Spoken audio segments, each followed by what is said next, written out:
Welcome back to the show, everybody. This is Dynamo's Dozen, the pro wrestling podcast we bring you each and every week, where we update you on all the wrestling news. We take a look back in history, we answer all the questions in the chat, and of course, we recognize some notable birthdays from the past and present.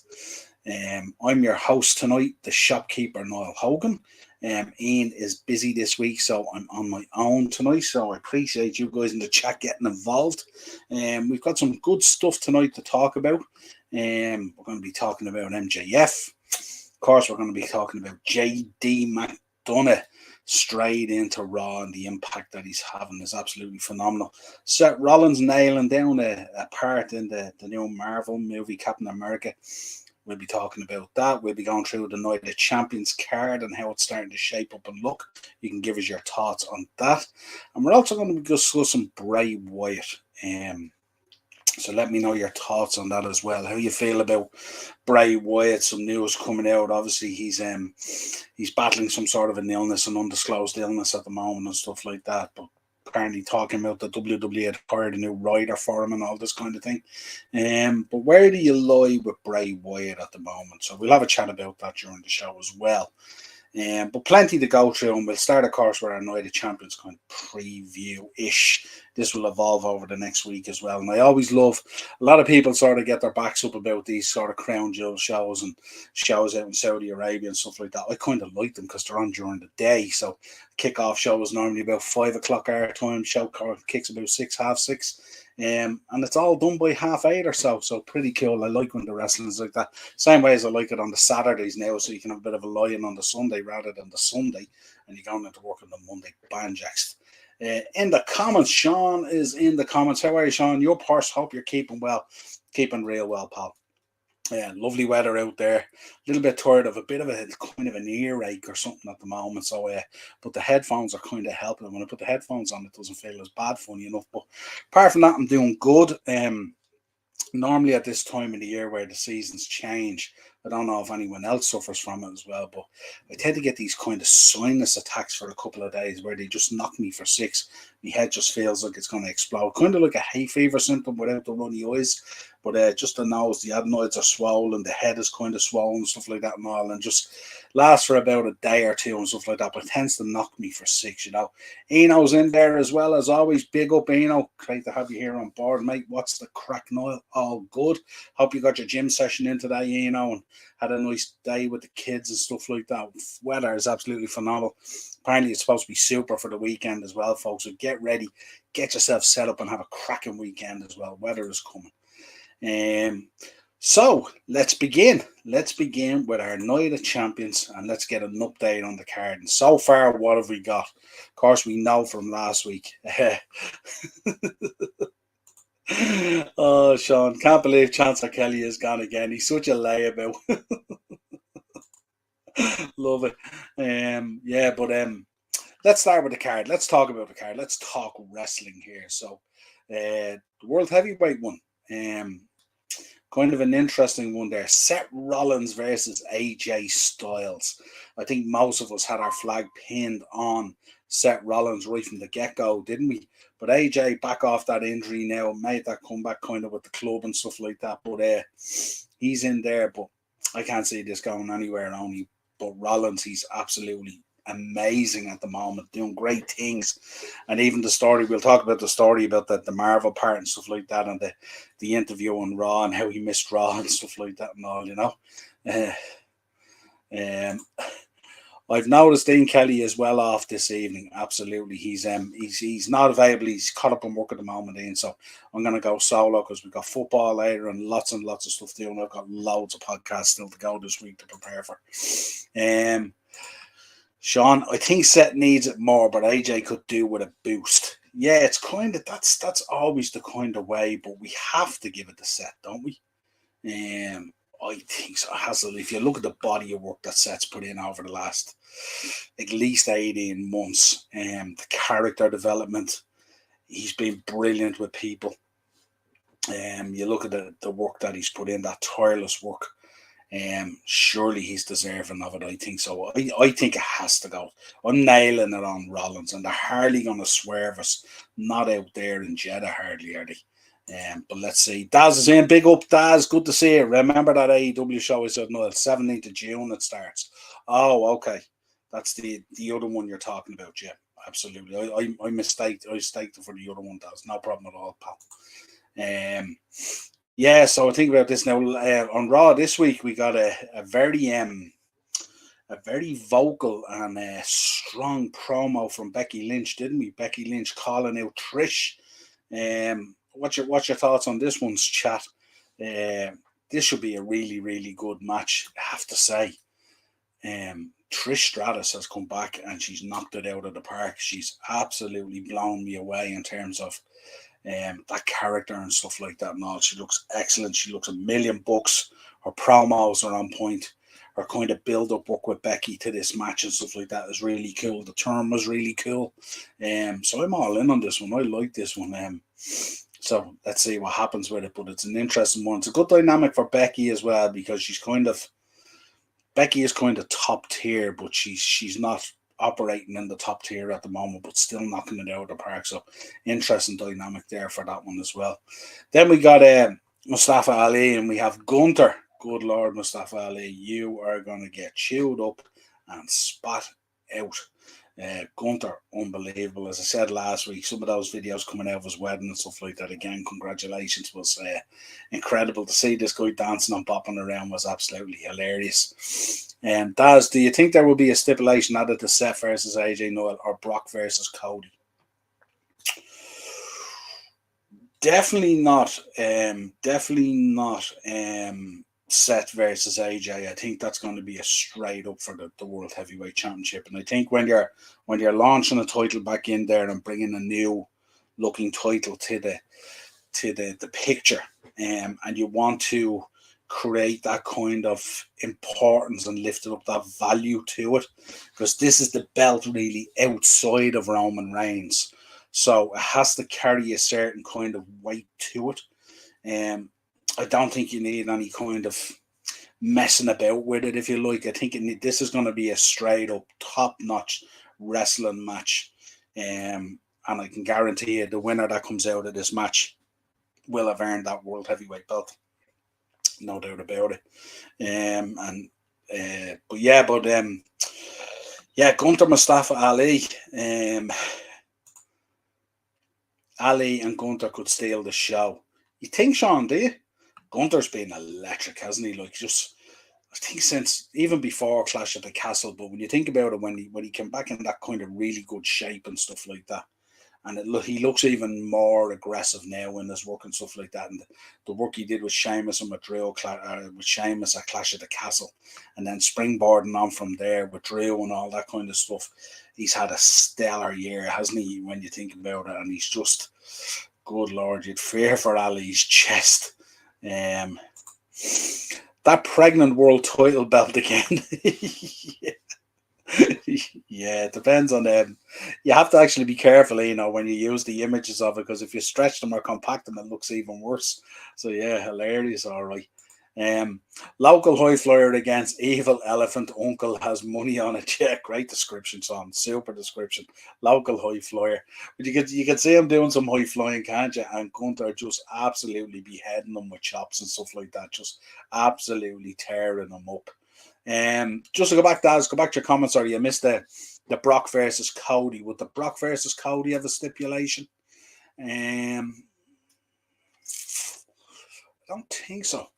I mean, they could do they could go real old school, maybe go with a first blood match or something like that, or something crazy, who knows, Kenny's in. How are you, Kenny? Good to see you, man. Hope you're all good. Hope the book is still flying off the shelves. Seeing that picture there, you must have been proud the other day, sitting on the stand in the front window of the bookshop and all. That's pretty cool feeling when you put that together, your body of work and stuff like that. So delighted to see it. Disappointed Gunther went to Raw. Would love to have seen a program with Roman.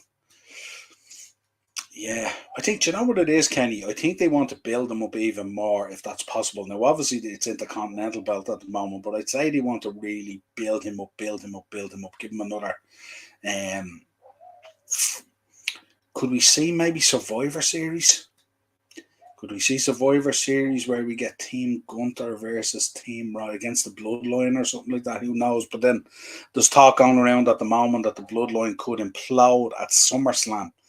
Seeing stuff going around today that you could have Solo and Roman versus the Usos. Yeah, that would be cool. That would be real cool.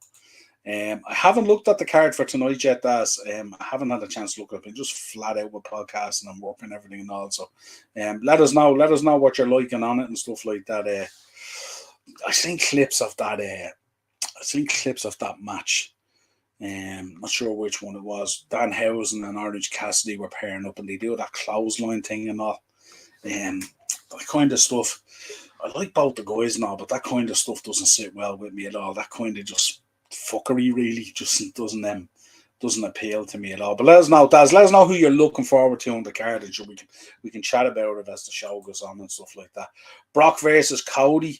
The intensity of both these men at the moment is ratcheted right up, and the people who attend the show at Night of Champions next week are in for an absolute feast on this one. Brock was an absolute maniac last week with what he pulled off, and Cody certainly went out and answered him. So this is going to be ratcheted up a different level.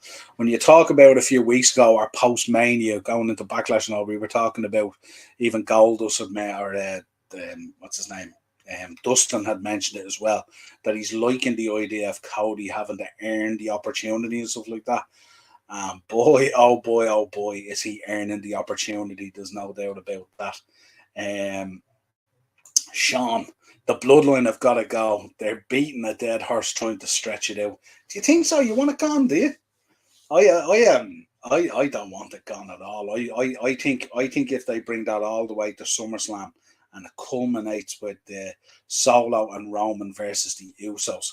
Now, if that's the talk that's going around at the moment, what's your thoughts on this other match as well? This Solo and Roman versus Kevin and Sammy for the belts. Are they going to put the tag belts on Solo and Roman? Does anyone think they're going to put the belts on Solo and Roman? Let us know in the chat. And if they are going to do that, then are we going straight for SummerSlam? We're going to build it up with a good stretch of 2 solid months or whatever it is, 2.5 solid months, all the way through that UK tour and stuff like that, and European tour, all the way culminating at SummerSlam with the Usos. What they're going to do, are they going to get the Usos? Are you going to get Roman coming out if he wins the tag belts, saying to the Usos, I had to take this on myself. I had to fix the stuff you guys got wrong and fell short on. And parallel that all the way through the summer, culminating in the SummerSlam, where you get the Usos turning on the Bloodline to take the belts back. That'd be interesting. Looking forward to Cody versus Brock. Yeah, Cody versus Brock. A lot of these matches are going to be pretty good. This is shaping up to be a good card, I have to say. Cody should have won at Mania and it should have ended there. No, definitely not. Cody shouldn't have won at Mania. I would be totally the opposite. And I don't think that was the time. I think if Cody had won it at Mania, I think the belt would be gone by SummerSlam. And I think the bit of traction that he has and motion that he has going at the moment, I think would have evaporated pretty quickly. He's brought us on an emotional journey over the last year since he came back, related to the dad and the legacy and what he wants to do and how much it means to win the belt and all this kind of stuff. And, to complete that kind of circle and all that kind of stuff. I think it's good to let that fester and take more time. They better not give Roman another belt. I think, and I'm putting this out there, let me know your thoughts on this. I think Roman's about to get 2 more belts. I think he's going to get those I think he's going to get those tag straps. And I think Solo is as well. And I'm happy for Solo to get belts on him. I think it's going to be cool. I'm still, I don't know how y'all feel about it. I'm still fully in on the Bloodline. I'm really enjoying the stuff. I thought the promo the other day where he dressed the Usos down and kind of they're teasing it, one is kind of sniggering, the other one is absolutely crapping himself. The dynamic between even the 2 Usos is absolutely cool, Jimmy and Jay. And I'm really enjoying it, I have to say. And I wouldn't be surprised at all if he walks out of there with the tag straps with Solo. And then they spin that narrative into the Usos and they set that pat for SummerSlam. That'd be pretty cool. If they insisted on Roman winning, then they should have had a good finish. Yeah, listen, no problem. No problem at all in terms of the finish and stuff like that. If you want to discuss that, that's all cool, and I agree with you on that. But I don't think it was time for Cody to get the belts. Bring back WWE Survivor Series gang rules. Imagine gang rules. But that's our thoughts so far. Don't forget, folks, if you want to scan that QR code, it'll bring you straight to our TikTok page where we drop kind of videos and shorts and all that kind of cool stuff. Just fun kind of stuff. Ian, they seem to be bringing back faction stables. They certainly do seem to be bringing back faction stables. And let us know at the moment, out of the factions that are in there operating at the moment, who's the one you're enjoying the most and who's the one you're disappointed in the most? You got the LWO in there at the moment, to name but a few. The Bloodline is in there.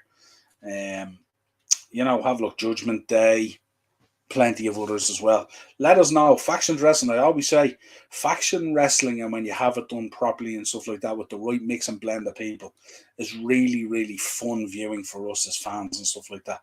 I love when there's factions. I love the Horsemen, all that kind of stuff, to say the least. But I always loved like Slick Stable and Bobby Heenan's, the Heenan family and all this kind of stuff.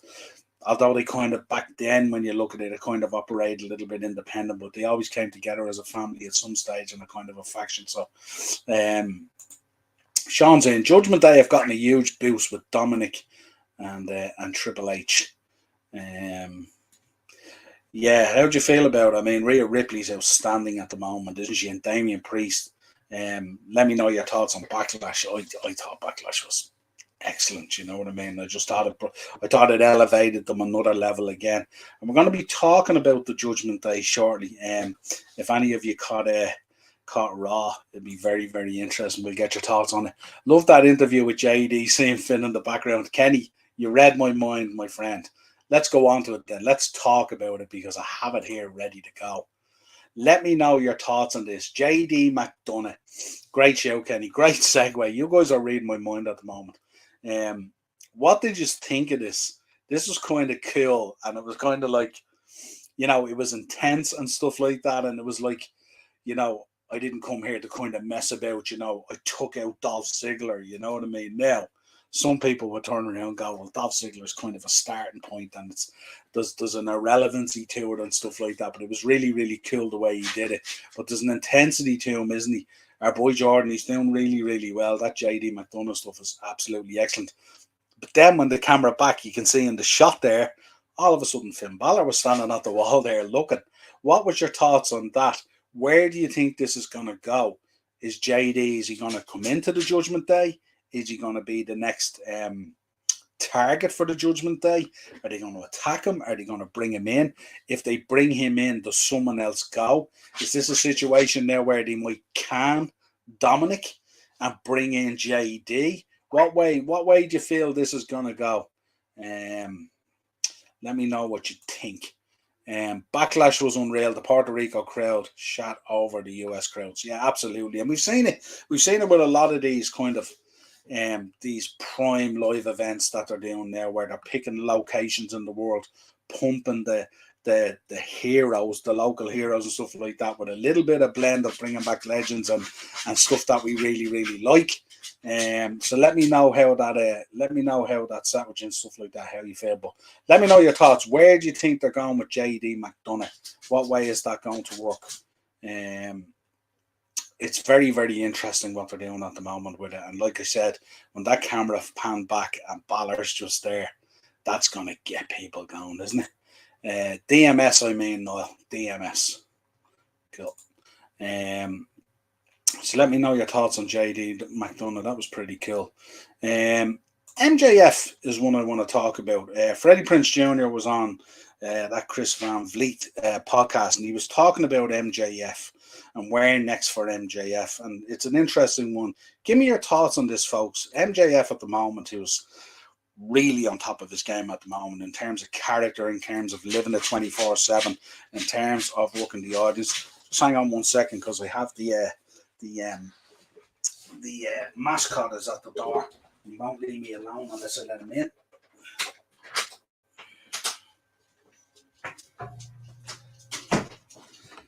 Now, say hi to everyone.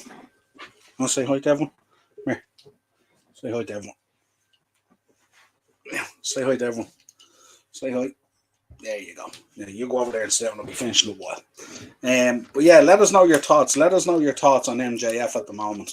Where do you think he's going to go next? I think where Freddie Prinze was coming from was he's going to have his choice of where he wants to go. And that the key thing about it really is the money will take care of itself, because no matter what offer that's made to him from WWE, I think he was making the point that Tony would match that in AEW.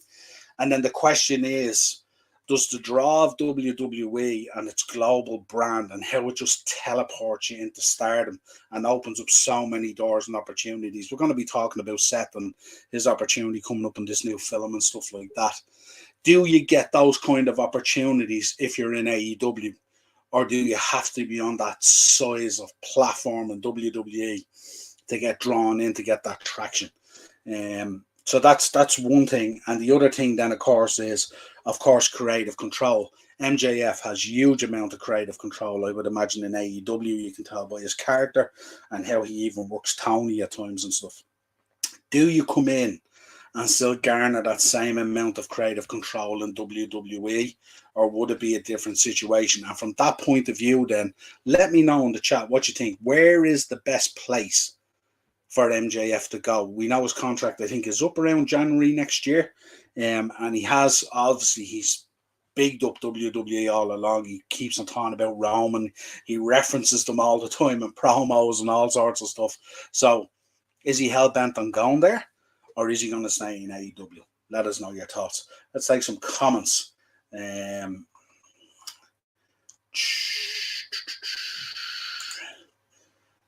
Ian saying they seem to be bringing back. Yeah, we spoke about that. Sean, Judgment Day have gotten a huge boost. We spoke about that. Kenny was in with JD Finn. Yeah, we spoke about that. Sean, Backlash was unreal. Where am I going on this? Kenny, JD is a megastar. He's tailor-made for Raw. Yeah, absolutely. Absolutely. He looks the business. And the thing about it is, it's seamless. He doesn't look out of place at all. He looks well in there and stuff like that. And it was really cool putting him in that kind of Ziggler position as well, because Ziggler is kind of regarded as the gatekeeper, you know, that kind of way, which is really, really cool. Ian's in. The Judgment Day, split him up. No, absolutely not. Judgment Day is absolutely quality. Absolutely quality at the moment. MJF is a choreographed naked combat man, while FPJ is Fred from Scooby-Doo. Freddy is the man. Love it. He wasn't. Don't get me wrong, Sean. If you look at check out the interview on YouTube, wasn't putting him down in any way. He was suggesting that maybe he might be better staying in AEW, because the money will kind of sort itself out, but the creative control at the moment is key. So let me know your thoughts on that. Motor Talk Wrestling. How are you, my friend? Thanks for coming on board. Love to see you there in the chat. Hit us up, of course. If you're out there and you have a channel, all that kind of stuff, drop your links in there. Let us know, whatever you want. Remember, everyone, Mercedes Mahoney and Mandy Rose and Kerry Zane and Tamatonga, Kota Ibushi are being heavily rumored debuting on Collision. I also see Tony saying All In being exclusive to HBO Max. Yeah, that's huge, isn't it? And that Collision one today, I seen it in the, when you look at even the branding and the logos of it, it's WCW, isn't it? You can see it, that TNT stuff and all that looks really, really cool. The only thing is, it's gonna have to be huge, isn't it, when you think about it, because to get that Saturday audience is a real tough one, a real tough one to pick out, to get that Saturday audience. You know, so they're going to have to knock it out of the park, and it's going to have to be stellar. And if what you say is rumored is going to happen, it's going to be awesome. Niall was now a faction. And Motor Talk Wrestling, I predict that next time Gallus was facing the Creed brothers, they would lose those belts, joining Drew McIntyre on Monday Night Raw as a faction. And it seems like I'm actually right. Yeah, they're going all in on these groups, aren't they? Like, it seems like, especially when you look at the two shows now, everyone seems to be part of some sort of a group don't they? And we've gone from, it's mad, isn't it? We've gone from a stage where we were starved of factions for years and the proper booking of them and utilized in the right way, like a proper faction. And now, like, every corner you turn now, there's some sort of a group or a faction or something involved in something. So yeah, it's pretty cool. Pretty cool at the moment. But yeah, MJF, let us know if you've thoughts on MJF and stuff like that. MJF, here's a question for you. Should he go to WWE in January or should he stay in AEW? Let us know your thoughts and what you're thinking and why. Would be really cool. So let us know those thoughts. And again, folks, if you want to join us on TikTok, that's the QR code. I don't know about you, bro, but I see WWE doing a trademark called NXT Main Event, a Saturday television show for USA Network. That's a great shout, isn't it? That is a great show. You're spot on there with that one, yeah. I just don't know. I just wonder, that Saturday audience and all, with it's a tough one, isn't it? It's a really tough one with people's social lives. Weekends are so busy for people and stuff like that. And again, the problem is, depends on what way you do it. Are you going to do it, would it be something that's done? Is it a weekly thing? Is it once a month? What way is it? And stuff like that. You know what I mean? It's just, it's the weekend crowds are really tough. People are just so busy at the weekend, and especially Saturday night. Saturday night is a big thing for people, families and dinners and socializing and going out, and people's lives are so hectic during the week and stuff like that. The weekends are a tough one. And especially as well if you're mad into your sports as well, because if you're mad into your sports like us and you're mad into your football as well and all that kind of stuff, you spend an awful lot of your Saturday as well looking at sport. So then when you get to that kind of evening time, it's kind of, it's different. So yeah, but it's going to be interesting. And look, every time they do a show against another show and stuff like that, that's really cool for us as fans, because it means it elevates the product all the time and we get a much better product. Motor Talk Wrestling. Also, another fun fact I knew, AEW was getting improved. And now Mortal Kombat 12 trailer gets released tomorrow morning. Yeah, that's interesting, isn't it? Yeah, absolutely. Sean, now he should stay. What sets him apart from others is his uncensored creative control. He'd have none of that in WWE. You don't think, Sean, they'd even give him some of it? You don't think they'd give him enough to keep that kind of situation going? I think if they didn't promise him that or definitely deliver on it, I don't think he would sign. Because like I said, the money isn't going to be an issue. I'm sure AEW would gladly match the WWE offer financially. It's the creative control is the key thing and stuff like that. But he seems to have. Am I right in reading the picture here? Is he just using it for that kind of internet traction or clickbait or whatever it is, or does he genuinely seem like he has a genuine interest in going to WWE? Who knows? Because he works us all the time, doesn't he? Motor Talk Wrestling. Mortal Kombat is signed with WBD too, so I'm expecting AEW and Ed Boon doing something special on Collision episode about Mortal Kombat soon. Yeah, absolutely. Yeah, that would be very. It's interesting, isn't it? The way these things kind of align, isn't it? And they feed into each other and stuff like that. You hear people sometimes questioning about, that the path sometimes that pro wrestling has gone in terms of entertainment and stuff like that. And then when you look at it, it kind of seamlessly blends into each other, doesn't it? And lends itself to it. So, yeah, very, very interesting. Which leads us on to this. This broke yesterday, I think it was. This man is after landing a part in Captain America, New World Order. And the picture you're seeing there is from Christos. Twitter, he got the picture, so we give him the credit, of course, as always. I'm not sure what character he's going to be playing and stuff like that. I'm not overly familiar with these kind of movies. I don't follow a lot of them. I sort of checked out around Iron Man 2 or whatever it was and stuff like that. I don't really watch them. So you guys, if you're in the chat and know more about them, let me know and stuff like that. But I have to say, this is great news from stuff like that. I know he was involved with it on Monday. That's why he wasn't at Raw and he did the interview. But it's pretty cool, isn't it? And when you think about the work he's put in and stuff like that, and you look at the dynamic of his character development and how he can go from 0 to 60 in the blink, in terms of his promo work and his character work and stuff like that. He fits in perfectly for it and stuff like that, isn't it? Acting is a real place for him to go. And look, he fits in nicely on the screen as well. You can look him there. He looks like a proper character and stuff like that and all, you know. He also looks like he could blend in as, you know, I mean, Fast 10 is coming out soon as well. And I've been watching some of those all fast movies and stuff like that.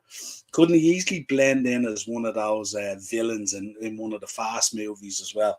But certainly looks the part, and congrats to him. And listen, all the success in the world. We're good friends with Becky and stuff like that. We love that they're both being so successful and stuff like that and all. And certainly he's put in the shift to be successful. So absolutely stunning. Again, let us know your thoughts. If you guys in the chat know more about this, let me know. I haven't really followed it much. I don't really follow those movies much, but yeah, absolutely. Ian's in. Megastar, really, and J.D. McDonough. They seem to have him looking like a George Michael these days. Now I think he looks the business. I like JD. I've always loved talking to Jordan and stuff like that. He's an absolute great guy, the soundest bloke you'll talk to, and a fantastic mind for wrestling and stuff like that. And great to see him doing well. Great to see anyone who comes to this country doing well. It's great to see him. We always have to big up them and stuff like that. It's not easy. It's a cutthroat business. It's not for everyone. But these guys are knocking it out of the park, and I think it's going to be really interesting. And do we get that? Do we eventually get that match on WrestleMania? Can you imagine how we feel as Irish wrestling fans? We've grown up watching these guys wrestle in gym halls with snow outside and all sorts of stuff and horrible conditions that they came up through at times. But imagine if you get a match on a WrestleMania card. Jordan or JD McDonough versus Finn Balor and stuff like that. That would be really cool. If you caught their match on NXT, I think it was absolutely stellar. Stellar. Go look at it again. Ian, if you didn't catch that match, go look at it. Quality. Absolute quality. Mauder Talk Wrestling. Seth Rollins always was my dream Marvel guy on any movie. There you go. Yeah, he just fits it, doesn't he? He's just seamless into it and stuff like that. Looks the business. Daz, who was the faction with Hogan and Sting, Niall? Hogan and Sting.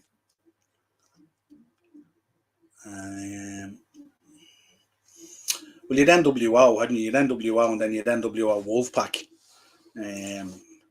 Just imagine how much fun Seth Rollins was having. He might leave WWE and try AEW as Tyler Black because Tony Khan allowed Samoa Joe to be involved with up-and-coming Peacock series, Twisted Metal.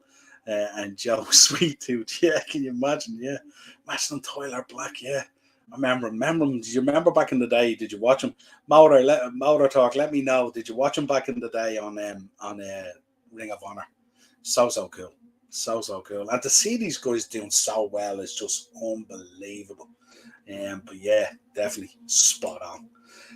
I see JD McDonough versus Bray Wyatt at Extreme Rules. Oh, good Lord, I hope not. I really hope not. I don't know. We'll talk about Bray Wyatt in a minute, but for me, Bray Wyatt, I don't know. I've conflicting thoughts about Bray Wyatt and stuff like that. So I'll get your thoughts in the chat when we get to it. He should go to Impact. I mean, MJF, no, he ain't going to Impact. No.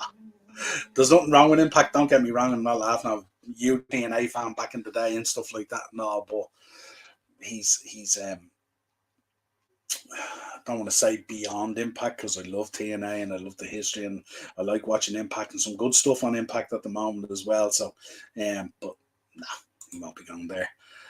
I watched him. Yes, absolutely. He was stellar, wasn't he? Tyler Black versus Buddy Matthews. Absolutely, yeah.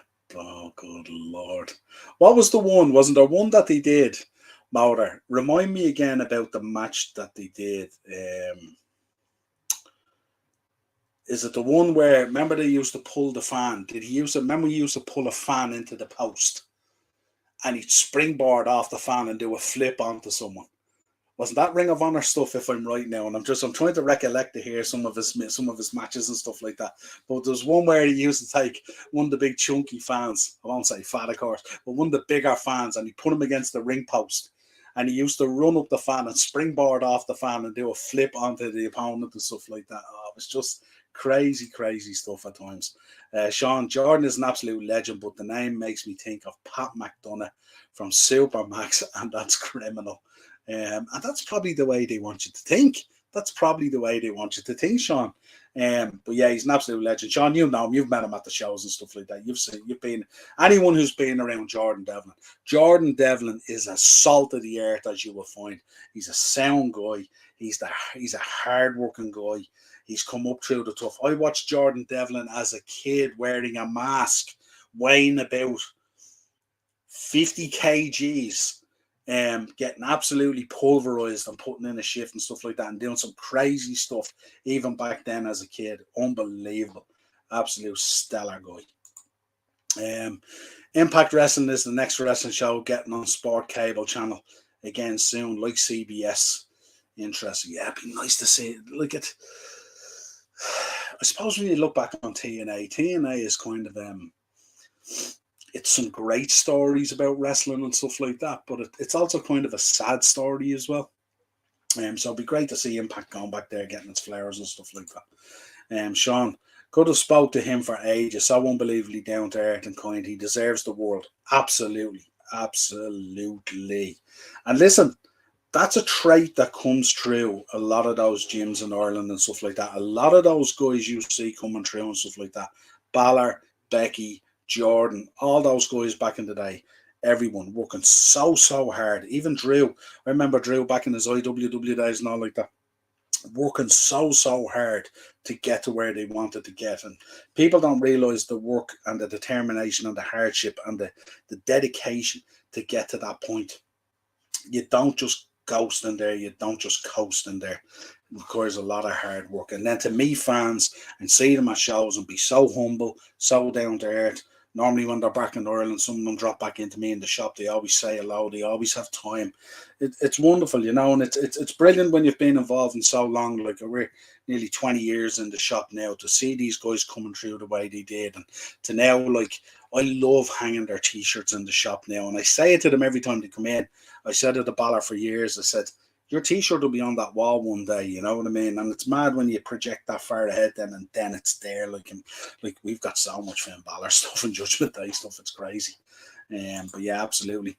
Niall Cena and The Rock are in the new Fast and Furious. Yeah, that's going to be interesting, isn't it? And did you catch Cena the other day? Cena, I think, did an interview the other day. I have stuff on here as well. He was talking about that he promised that if Charlotte wins her 17th World Championships, that both himself and Rick will be there. Now, is that dropping a hint? Or is that just an off-the-cuff statement in an interview? Is he dropping a hint there that potentially Charlotte becoming 17 times world champion? Could that be a WrestleMania moment next year at WrestleMania 40 in Philly? Cena there. I seen Cena there in Philly, and the reception he gets off those Philly fans was crazy. But he was unbelievable in turning them around and cheering for him as well. Some of the guys who went on that trip, we will know what I'm talking about. But could we see a situation like that next year at WrestleMania 40? Very, very interesting.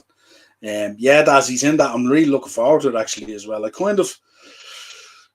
kind of in two minds about the Fast movies. You know, I really, really like them because I like the action and the speed and all that kind of stuff.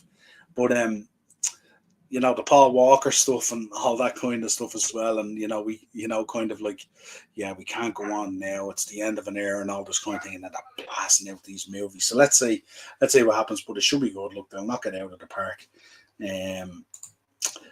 Motor Talk Wrestling. Impact Wrestling has the second best woman division, and All Elite Wrestling is number one. And then Stardom Wrestling and maybe WWE. Yeah, but see, the thing about TNA and Impact Wrestling is they nearly always down through the years had the better women's division and stuff like that, didn't they? If we go back and we look through even those TNA years, you know, when you had some of those stellar matches in there with the beautiful people and Gail Kim and Victoria and, you know, Tara and all these different wrestlers that were in there were absolutely sensational, unbelievable, you know. They did a great women's division in there. Unbelievable, yeah, so it doesn't surprise me at all. Sean's in. Please God, Cena, don't scare me like that. Yeah, he also turned around. He also turned around, I think, in the same interview, and he said that his body isn't capable of the wrestling anymore. He made a comment about that as well, which was kind of interesting. I don't know again whether that was a throwaway comment or not, but his body has changed a lot as well. Now, obviously, he's getting older and stuff like that and all as well. But you could see the difference with him at Mania this year. It didn't have the kind of, what would we call it for seeing it, the pump that you normally would expect. Now, I know the kind of the structuring of the match and the way it went and stuff like that didn't lend itself to taste well on the mouth really, but you know what I mean. It's he is yeah, you know. And meanwhile, the Rock is pumped to the gazelles. Motor talk. I see JD McDonough being added on Judgment Day, like I predicted last year. But the interesting thing, JD could have Dominic jealous and Dom lose his cool and challenge McDonough. Yeah, that would be interesting, wouldn't it? That would be where it would come from. I think it'd have to be something like that. Yeah. Imagine, imagine Jordan smoozing up the rear, or JD smoozing up the rear. That'd be kind of fun. That'd be a different level of gravy now that you'd see from JD in terms of character development and stuff like that. Not more than capable. But there'd be a certain intensity to it as well. And then, of course, looking across the Balor and stuff like that, and maybe questioning, maybe somewhat going down the road, similar to the Bloodline storyline, questioning the leadership at a certain stage, culminating in JD versus Balor, let's say. Yeah, what's cool. Cool stuff. TNA died when Terry Bollea and Eric Bischoff came into the company. Yeah, Dixie got the saddle thrown on, didn't she? And she got dragged down, keeping on screaming. That's the way that went. No surprise. People more or less predicted it, didn't they, when it happened? Impact Wrestling has someone that is more evil and violent than Bayley. Miss Killer Kelly. Yeah. Interesting. Right. Let's talk about this man and all the different gimmicks he's gone through and the different guises and the different personas and all that kind of stuff. Where do you guys at the moment stand with Bray Wyatt? He's out at the moment, recovering. He's from an illness or an undisclosed illness and stuff like that. Talk that WWE had brought in a writer specifically for him. Road Dogg, I think, was talking about it and stuff like that. But where do you stand with Bray Wyatt? Have you checked out on Bray Wyatt? Are you still a fan of Bray Wyatt? How do you feel about the evolution of the gimmicks and all that kind of stuff from the early days in the Nexus all the way through to the jumper wearing and the Fiend and Uncle Howdy and the Wyatt family and all this kind of stuff? Have they kind of exhausted nearly every kind of level of direction that they could go with him? Or is there still scope to do something different? Can the Fiend still be a thing? Does it need to take a different direction? Does he need a whole new, totally different character development? What way do you see it going with Bray Wyatt potentially when he returns? Are you still a fan? Have some of the stuff that's gone on kind of wore you down, exhausted you to the point where it's hard to care anymore? I really thought, my thinking on it was, when he took the time out and he was gone for a while, I thought he might do what Drew did, where he would go out and establish himself out there at a very high level, maybe on the indie scene or somewhere else, and then come back with that force and momentum that Drew came back with, and a new kind of vested appetite for the business. But it kind of came back and it was kind of more of the same kind of silly stuff, wasn't it, really, when you think about it? Ian's in, and that day when Jeff Jarrett forgot to sign the deal for the merger, GFW Impact Wrestling TNA, yeah, absolutely, yeah. Jeff's time in there was mad, wasn't it, when you think about it? The hogging of the title for so long. Remember, did he lose the belt? Did he lose the belt to Raven one time up in Canada or something like that, and he took it back off nearly straight away? Madness stuff. Kenny's in. Bray's return, possibly the most underwhelming return I've seen.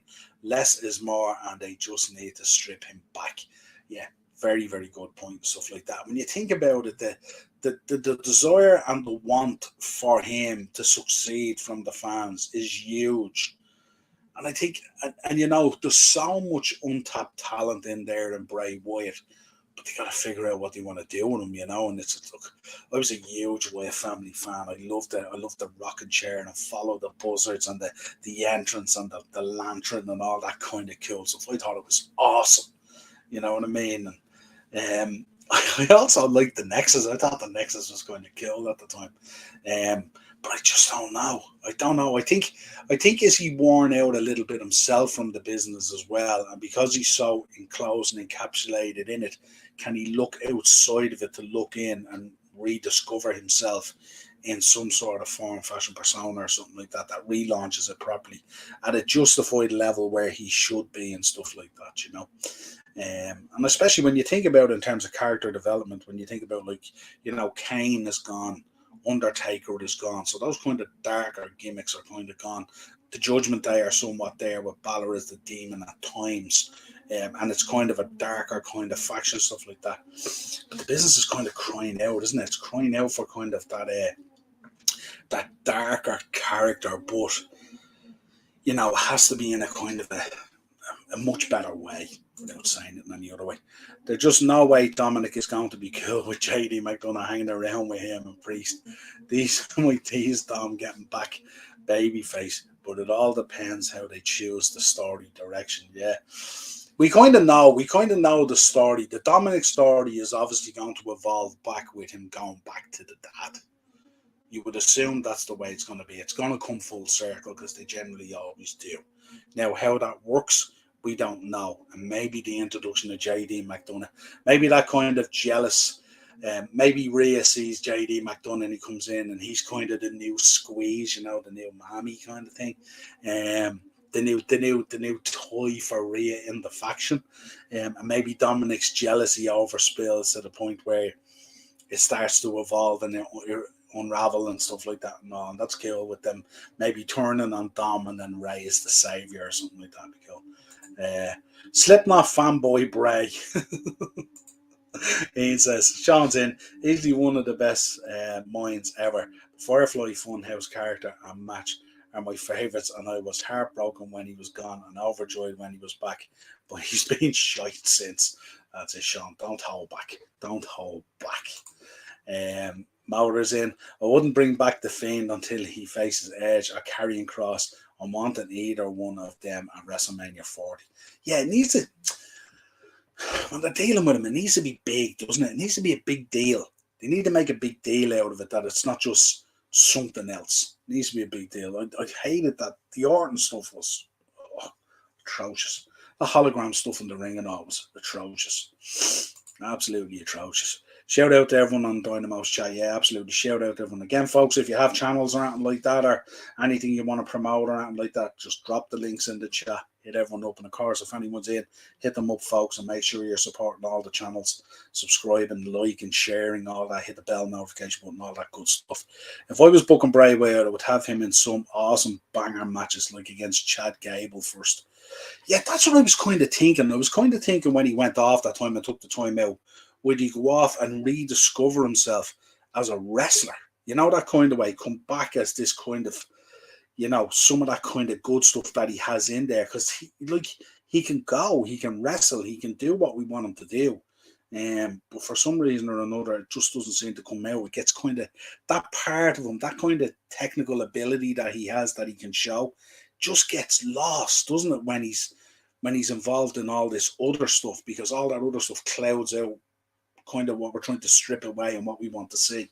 So yeah, great shout out, Motor. Exactly, you got to build up Cross on SmackDown and build Bray during Monday Night Raw. Yeah, there needs to be an importance to it, doesn't it, for us to kind of buy in now, because so much good stuff going on. It's hard when you're focused on the stuff that's good that's going on at the moment to pull your eye suddenly to something else and buy into that. And especially when, as Sean said last time coming back, it's kind of crap, and Kenny said it as well, kind of devalued it a little bit. So, you know, that's when you kind of check out, isn't it? And that's kind of where I'm coming from. Sean's in. The Uncle Howdy stuff never left first gear. And the Pirate Golf Course Lightning match at the Rumble was dreadful. Yeah, absolutely. It's just, It's as you said, Sean, it's shit. There's no other way to describe it. And look, we love Bray Wyatt and stuff like that, but sometimes you have to call it, don't you? Just imagine end of this December, Cross called out Bray after they both been having multiple wins. Yeah, Cross versus Bray would be quality. Uh, Sean, Cross has been shit too. Yeah, but that's what you fundamentally need, isn't it? You need kind of like you need something big, something that's kind of, I won't say monumental, but something that carries an importance that we can buy into it as fans and all and enjoy it, you know. And look, we want Bray Wyatt to succeed. So WWE, between them and Bray Wyatt, they need to figure it out. And I don't think this time, I think he came back, and I think he kind of came back under a different premise. And when he realised maybe that the old man was back as well, and things were starting to unravel a little bit, that it wasn't just the promise maybe that Triple H made him coming back about creative control and various things that they could do and stuff like that. When that maybe, I don't know, I'm not inside, fell apart maybe with the old man coming back, maybe that kind of left a bit of a distaste and said, nah, this is more the same from Bray Wyatt. Fuck this, like, you know, but interesting. Uh, that's creative decision, not Cross himself. That's what people doesn't understand with Drew McIntyre. Yeah, absolutely. Look, no one's questioning the talent of these people. It's always questionable on how creative treat them, build them, and sell that situation to the crowd. The crowd know how talented Drew McIntyre is. They know how talented Bray Wyatt is. It's up to creative to actually piece it and put it all together. Just look at how the bloodline evolved. Look at how Heyman came into that and how influential he's been in that. You know what I mean? That's the clever kind of way of doing things. And that's the kind of thing that they need throughout the card, not just in the bloodline and stuff like that. The focus has to be huge across the card. Um, Sean, Cross is as much as it pains me to say as I'm wearing his shirt right now. Like the Sandman. Amazing entrance, but the fun stops when he has to have a match. No, I think there's a lot in carrying Cross that's untapped and stuff like that. And again, I suppose when talent is rocking up and doing what they're doing, um, it's frustrating for them as well because they know that potentially what they're doing could be so much more. And I think that's a lot to do with Bray Wyatt as well. I think he knows the length of time he's in there now, the opportunity that he has had in terms of these dark characters when the dark characters that we have followed for years have moved on now, and that space within that arena has opened up, and he just hasn't grasped it. He hasn't walked through that door to really, really grasp it. You know, that kind of, I won't say like Undertaker and Kane and all, but you know what I mean? We know how big they were as stars and how followed they were and how revered they are and, you know, how synonymous they are with pro wrestling history and stuff like that.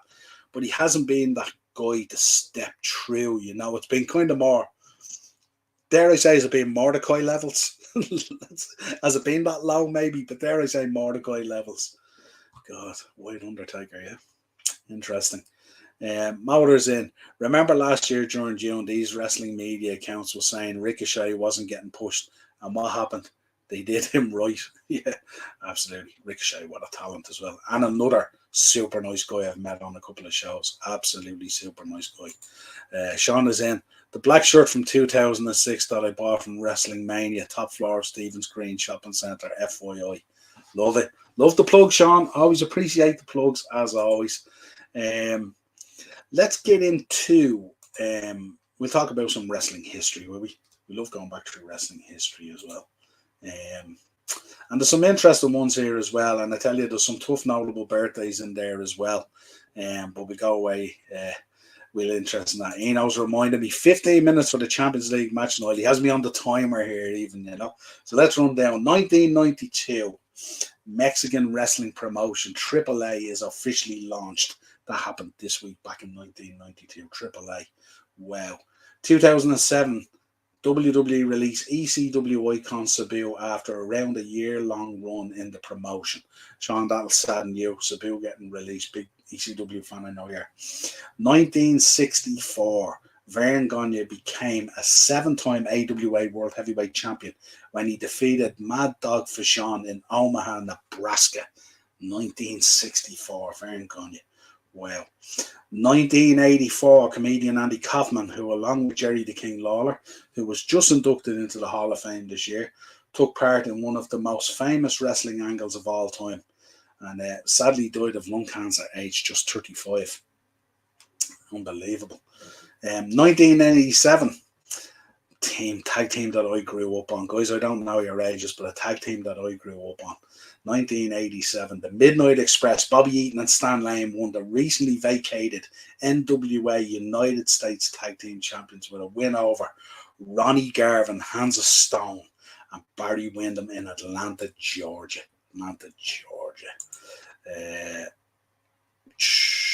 Where are we? Maurer, like everyone right now, saying LA Knight is winning Money in the Bank. I wouldn't say he would, but come out strong in my opinion. Drew McIntyre wins Money in the Bank, challenging Roman, beating him. Yeah, that's a good shout, actually. We spoke about that last week on last week's show, Maurer. We were talking about how they're doing these shows now in these countries, these marquee prime live events and stuff like that. And it's the local person that comes out really, really strong from it. I wouldn't be surprised at all. I called it a few weeks on the show as well. Drew McIntyre winning Money in the Bank and going on to complete that circle with Roman Reigns. That would be really, really interesting. But yeah, great show. Sean, Vince has enough cheek for another arse for doing that. Sabu is the man. Yeah, absolutely. Sabu is the man. I seen him on an OTT show, Sean. And he busted his ribs actually going through a table that wouldn't break. Tried it a couple of times, but he was absolutely crazy. Sabu is the man. Great show, Niall. Wife is back from work. No problem at all. Appreciate it, Ian. Appreciate you tuning in as always, buddy. 2019, former WWE star Ashley Mazzaro was found dead at the age of 39. Very, very tragic. In her home in Smithtown, New York. Really, really sad. Left behind, I think, a daughter. She was a stunning girl. Met her at a couple of WrestleCons, I think. But yeah, very, very, very sad. You know, it's just these are the things that happens. You know.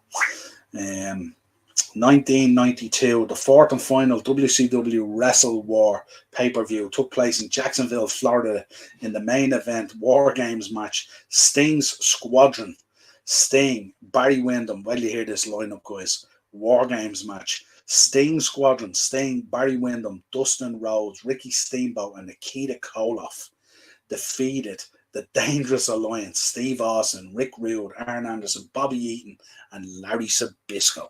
Imagine that for a War Games. Just think about that lineup, folks, and the talent that's in the ring at that stage, you know.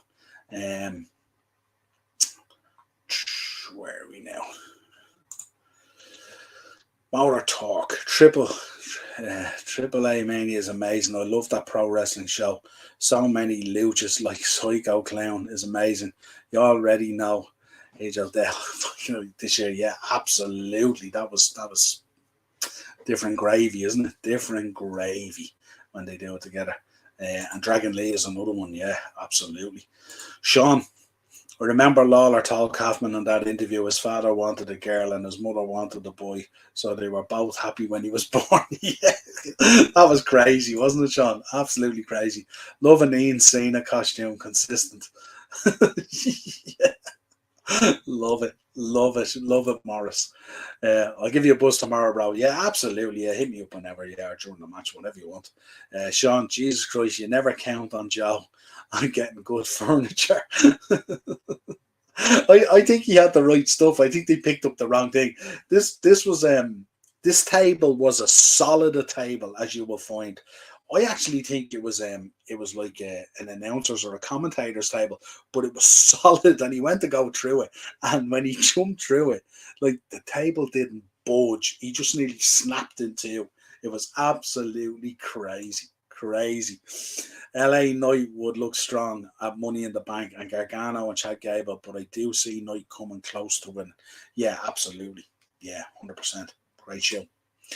Where are we in our 2020? This is always a sad one for me. Shad Gaspar, who was best known for his time in WWE, performed as part of Crime Time, of course. Very sad. Passed away at the age of 39 this week in a tragic drowning accident on Venice Beach in California.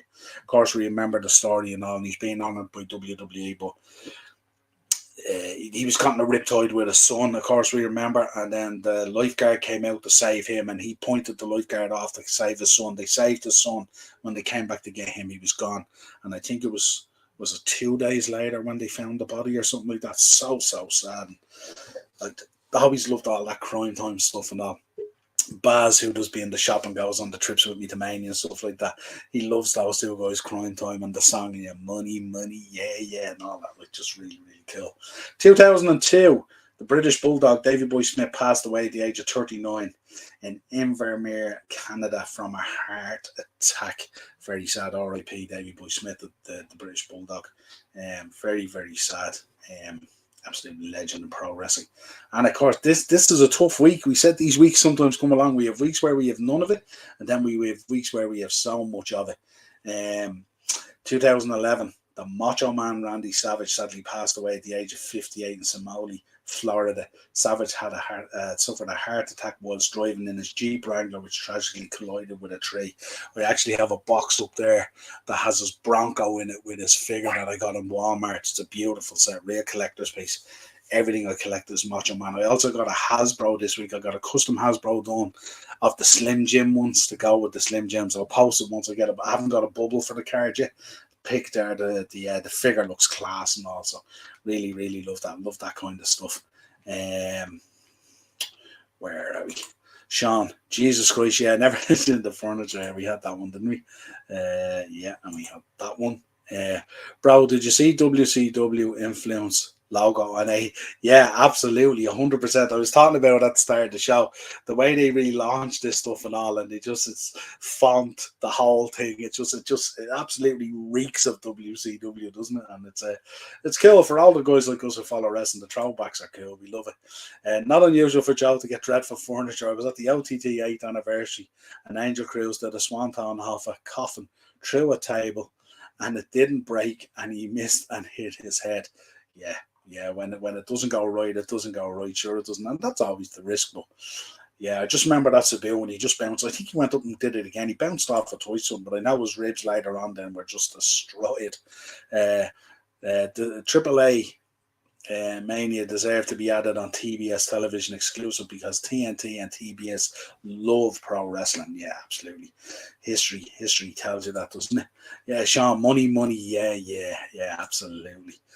Bro, do you remember Scotty Too Hotty, aka the Worm Master? I do indeed. I met Scotty a few times, and I have the privilege of being friends with Dave Cullen, who lives just down the road from me here in Wexford. I'm in Wicklow, and Dave Cullen is the biggest Scotty Too Hotty fan in the world. He has everything to do with Scotty Too Hotty and Grandmaster Sexay and Too Cool and all that kind of stuff. The man is an absolute gent. I know he's been called out on some stuff recently and stuff like that and all. Anytime I met him, he has been salt of the earth, a cool guy, always has time for everyone and stuff like that. And it's sad at times when some of that stuff comes out and then it starts, people start going in on you and stuff like that. God, this episode turned morbid, didn't it? Sometimes it just goes that way, Sean, doesn't it? These are some of the weeks. Hopefully next week. Well, there was a promise next week I won't have as much of that on it, right?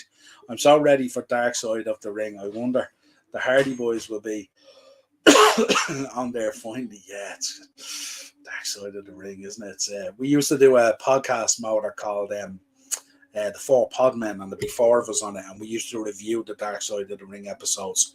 Jesus, man, you need therapy after it. It was just rough when you think about that episode about Jake's dad and all, and just think about like elderly men rocking up, just taking young girls away, looking parents waving them off, and Jesus, mad times. And that Dark Side of the Ring, they knock it out of the park and stuff like that, don't they? Sean's in. He's coming to Ireland in July, August. For who I don't know though. Absolutely, yeah, he's just. I seen him on. Was he on Main Stage Wrestling? I think he was on a couple of shows as well. And when they used to do the shows, was it in the MCM Comic Cons and stuff like that and all? And they got over so cool at those Comic Cons as well. Scotty Too Hotty and Grandmaster Sexay, and like the boys were telling me as well, there was plenty of hassle in the back as well. The two boys, they were always at each other and stuff like that. Him and Lawler and stuff like that. So yeah, interesting. Dark Side of the Ring is my popcorn night. Your popcorn night, yeah. it goes out there, doesn't it? Like, and it's just, I don't know, but some of those episodes, you start out watching it and then it goes, you know, the way when Netflix goes real dark into a really, really dark place, and then you start going down that rabbit hole after it and stuff like that. And shout out to Morris as well. Morris is a great episode coming out this week. I think he'll probably drop it in the chat and stuff like that. But I think he has Sam Houston on. Speaking of Dark Side of the Ring, absolutely massive. But we remember that episode and stuff like that. That one sticks out a lot. Some of those episodes were just out there, weren't they? Bro, did you meet Evan Bourne, aka Matt Sydal? I have met Evan Bourne, Matt Sydal.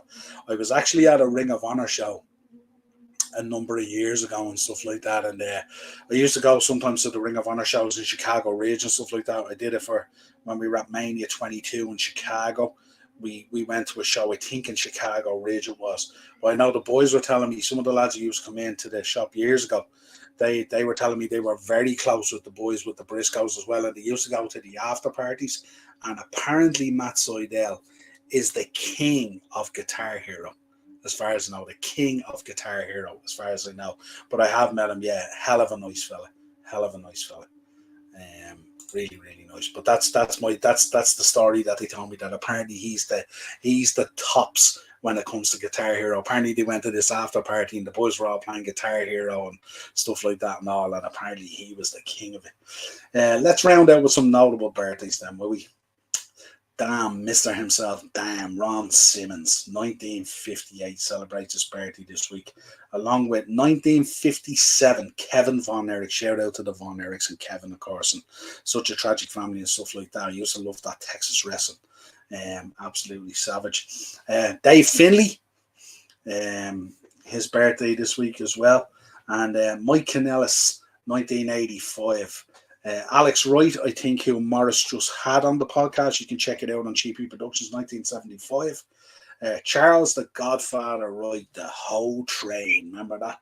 1961. Cash Wheeler celebrates his birthday this week, 1987, along Dave Hebner. 1949, of course, with Earl Hebner as well, 1949. 1951, Dick Slater. And 1950, Kamala. Put that out there. 1973, a man I got to meet a few years ago at WrestleCon. Absolutely salt of the earth, sound person, lovely guy, the Blue Meanie himself. Loved him. 1985, Aleister Black, another man I got to meet. Pretty intense. Wrestled a number of times in OTT as Tommy N. Fabulous wrestler. Absolutely stunning. Great character. I remember that character working in NXT, and some of those takeovers, those matches, he was incredible. And what an entrance. Remember that entrance with the candles and all and the music. Incredible. And then just coming up. Brilliant. Andre the Giant, 1946 and 1982. Kota Ibushi.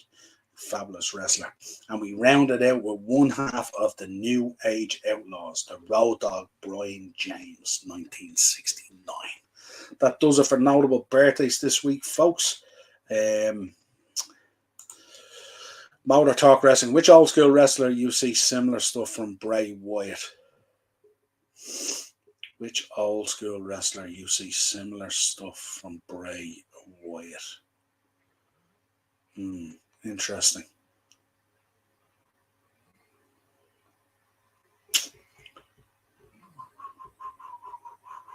Let me think about that one. I have to think about that one, but that's interesting. Dar's in Blue Meanie is awesome. Of course, Dar, you remember because I got him. He did a video for Dar back in the day as well, and I got him to do a video for him. He was absolutely brilliant. We got some merchandise off and stuff like that. But absolute gentleman. Dar's a huge fan of Blue Meanie, so fair play.